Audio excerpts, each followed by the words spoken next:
ओम नमः शिवाय। हर हर महादेव। प्रिय भक्तजनों, आप सभी का एक बार फिर से आपके अपने YouTube चैनल आत्म प्रेमी पर हार्दिक स्वागत है।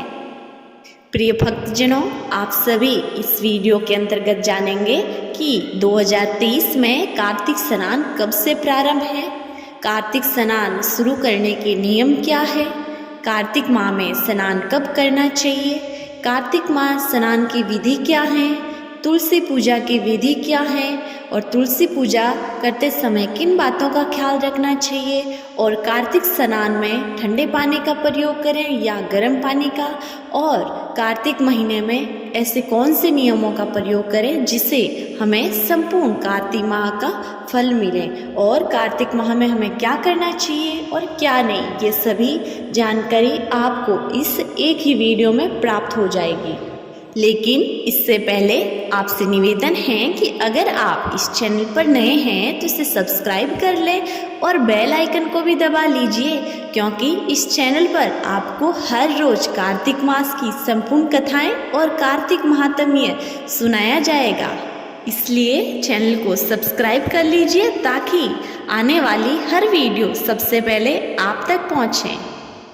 प्रिय भक्तजनों, पहले आप ये जानिए कि इस वर्ष 2023 में कार्तिक स्नान कब से प्रारंभ हो रहा है, अर्थात किस दिन से प्रारंभ हो रहा है और किस दिन को समाप्त हो रहा है। इस साल कार्तिक मास 29 अक्टूबर 2023 से शुरू हो रहा है तथा इसका समापन कार्तिक पूर्णिमा पर 27 नवंबर 2023 को होगा।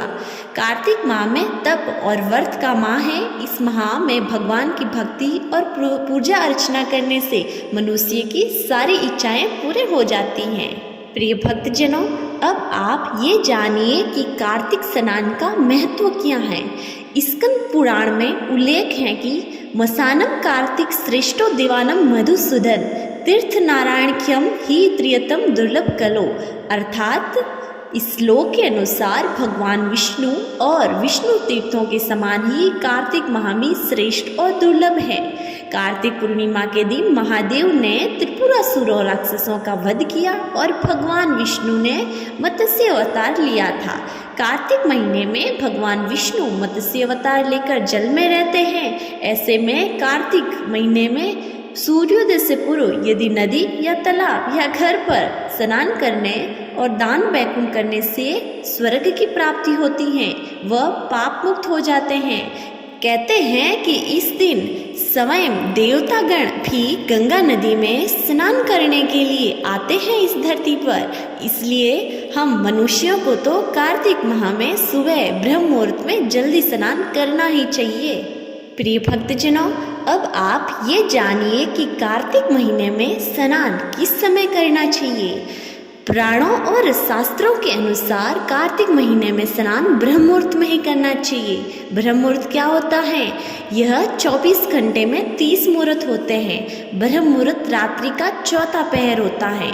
सूर्य के पूर्व पहर में 2 मुहूर्त होते हैं, उनमें से पहले मुहूर्त को ब्रह्म मुहूर्त कहते हैं और हमारी घड़ी के अनुसार 4 बजे से लेकर 5:30 के बीच का समय ब्रह्म मुहूर्त कहा जाता है। इसलिए कार्तिक स्नान भी 4 बजे से लगाकर 5:30 के बीच में कर लेना चाहिए। प्रिय भक्तजनों, अब आप ये जानिए कि कार्तिक स्नान की विधि क्या है। ब्रह्म मुहूर्त में सर्वप्रथम स्नान करना चाहिए और स्नान करने के बाद घर में तथा तुलसी के पौधे के पास दीपक जलाना चाहिए और कार्तिक मास की कथा जरूर सुननी चाहिए। कार्तिक मास में प्रतिदिन सूर्य उगने से पहले स्नान करना 1000 बार गंगा स्नान करने के बराबर माना जाता है। कार्तिक मास में ही तुलसी माता और शालिग्राम भगवान का विवाह हुआ था और कहते हैं कि सुबह शाम तुलसी के पास दीपक जलाने से माँ लक्ष्मी और प्रभु विष्णु की कृपा इंसान के ऊपर बरसती है और उनके घर में धन वैभव की वर्षा होती है और घर में चारों तरफ सकारात्मक ऊर्जा फैली रहती है। प्रिय भक्तजनों, अब आप ये जानिए तुलसी पूजा की विधि क्या है। कार्तिक माह में स्नान करने के बाद तुलसी जी के पास सुबह और शाम दोनों समय दीपक जलाएं। ऐसा माना जाता है कि जो लोग सच्चे मन से तुलसी माता की पूजा करते हैं उनके घर में माँ लक्ष्मी हमेशा प्रसन्न रहती हैं और किसी चीज़ की कोई कमी नहीं होती है। आपको तुलसी पूजा के समय कुछ बातों का ख्याल रखना है, जैसे कि यदि आप कार्तिक माह में नियमित सुबह शाम तुलसी जी की पूजा करते हैं तो इस बात का ख्याल रखना चाहिए कि रविवार के दिन तुलसी के पौधे में जल अर्पित न करें और न तो चढ़ाएं। कार्तिक माह के दौरान भूल कर भी तुलसी जी का पत्ता न तोड़ें। आप भोग लगाने के लिए तुलसी जी के पुराने या नीचे गिरे हुए पत्तों का इस्तेमाल कर सकते हैं। प्रिय भक्तजनों, अब आप ये जानिए कि कार्तिक मास में ठंडे पानी से नहाएं या गर्म पानी से। शास्त्रों के अनुसार कार्तिक स्नान ठंडे पानी से किया जाता है। कहीं नदी, तालाब या पोखर में स्नान किया जाता है, लेकिन आज के समय में ऐसा संभव नहीं है। प्रत्येक व्यक्ति तो नदी में जाकर स्नान कर नहीं सकता, इसलिए आप घर पर स्नान कर सकते हैं। लेकिन याद रखें, घर में आप जिस भी पानी से स्नान करें उसमें गंगा जल का प्रयोग तो अवश्य करें।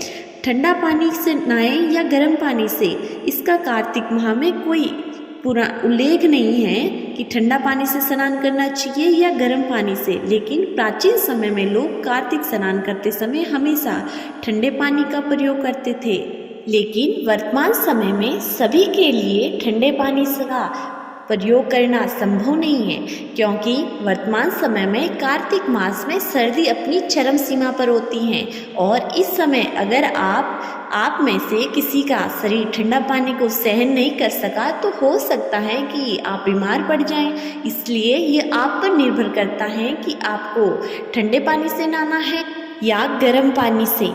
लेकिन शास्त्रों में यह उल्लेख है कि कार्तिक स्नान हमेशा ब्रह्म मुहूर्त में हो जाना चाहिए। इसमें आप ठंडे पानी का प्रयोग करते हैं या गर्म पानी पर, इस पर निर्भर नहीं करता है। यह इस पर निर्भर करता है कि आपकी भगवान के प्रति भावना कैसी है, भगवान के प्रति आपका स्नेह कैसा है, आपकी भक्ति कैसी है, गर्म या ठंडे पानी पर नहीं। इसलिए आप कार्तिक स्नान अपने हिसाब से आपके शरीर को जो पानी सहन कर सके उस पानी से करें। और कार्तिक स्नान करते समय कुछ मंत्रों का जाप जरूर करें, जैसे ओम नमः शिवाय या ओम भगवते वासुदेवाय नमः, या फिर आपका जो प्रिय मंत्र है उसका प्रयोग आप जरूर करें। प्रिय भक्तजनों, अब आप ये जानिए कि कार्तिक मास में क्या करना चाहिए या क्या नहीं करना चाहिए, या फिर कार्तिक स्नान करने में हमें किन नियमों का पालन करना चाहिए। शास्त्रों के मुताबिक कार्तिक महीने में मांस, मछली या मट्ठा त्याग देना चाहिए। इसके साथ ही पूरे महीने संयम के साथ रहना चाहिए। इसके अलावा व्रत, उपवास और नियम के साथ तप करना चाहिए। दूसरा नियम है दीपदान। धर्मशास्त्रों के अनुसार कार्तिक मास में सबसे प्रमुख काम दीपदान करना बताया गया है। इसमें नदी, पोखर, तालाब और तुलसी जी के पास दीप जरूर जलाएं, इससे पुण्य की प्राप्ति होती है। तुलसी पूजा कार्तिक स्नान में तीसरा नियम है कि तुलसी जी की पूजा तो अवश्य ही करनी चाहिए। तुलसी पूजा इस महीने में तुलसी पूजन करने तथा सेवन करने का विशेष महत्व बताया गया है। वैसे तो हर मास में तुलसी का सेवन व आराधना करना श्रेष्ठकर होता है, लेकिन कार्तिक में तुलसी पूजा का महत्व कहीं गुना बढ़ जाता है। कार्तिक स्नान का चौथा नियम है कि कार्तिक मास में भूमि पर शयन करना चाहिए। भूमि पर सोने से सात्विकता का भाव आता है और सभी दूसरे विकार समाप्त हो जाता है। कार्तिक मास का पांचवा नियम है कि इसमें कुछ चीज़ों पर निषेध है, अर्थात कुछ चीज़ों को कार्तिक महीने में नहीं खाना चाहिए, जैसे कि मसूर की दाल, चना, मटर, राई आदि को नहीं खाना चाहिए। कार्तिक मास का सातवां नियम है ब्रह्मचर्य का पालन करना। कार्तिक मास में ब्रह्मचर्य का पालन करना अति आवश्यक बताया गया है। इनका पालन नहीं करने पर पति पत्नी को दोष लगता है और इससे अशुभ फल की प्राप्ति हो सकती है। और कार्तिक महीने का सातवां नियम है संयम रखें। इसमें किसी के साथ तपस्वी या सन्यासियों के साथ दुर्व्यवहार नहीं करें और किसी के बारे में बुरा नहीं सोचें, कम बोलें, किसी की निंदा नहीं करें और मन पर हमेशा संयम बना के रखें। प्रिय भक्तजनों, ये थी कार्तिक स्नान से संबंधित संपूर्ण जानकारी। मुझे पूरी उम्मीद है आपके सारे सवालों के जवाब आपको मिल गए होंगे। अगर आपको वीडियो पसंद आई है तो वीडियो को लाइक कीजिए और हाँ, चैनल को सब्सक्राइब करना तो बिल्कुल मत भूलिएगा। मिलते हैं अगली वीडियो में, तब तक के लिए बहुत बहुत शुक्रिया।